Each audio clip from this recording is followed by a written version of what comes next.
Hi, I'm Mark with VerdTech Inc.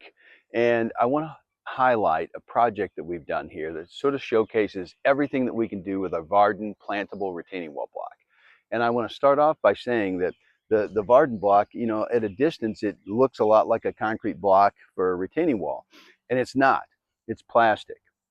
And it's plastic for a reason. And we've got a lot of data that shows why being plastic is even more environmentally conscious and beneficial than concrete. Now, for 30 years, I made a similar block out of concrete, and we shipped them all over. But they were made here in St. Louis, and you had limits on shippability with a heavy concrete block. So I was looking for a way to defeat that.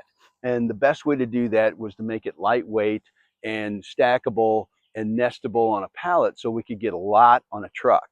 And we've accomplished this with the Varden plantable retaining wall block.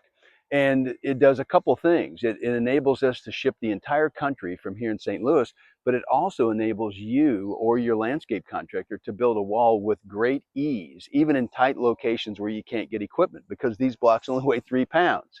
So we've solved a lot of problems and we've used them on this project here, and I'm going to show you everything about this project so you can appreciate it the same way we do.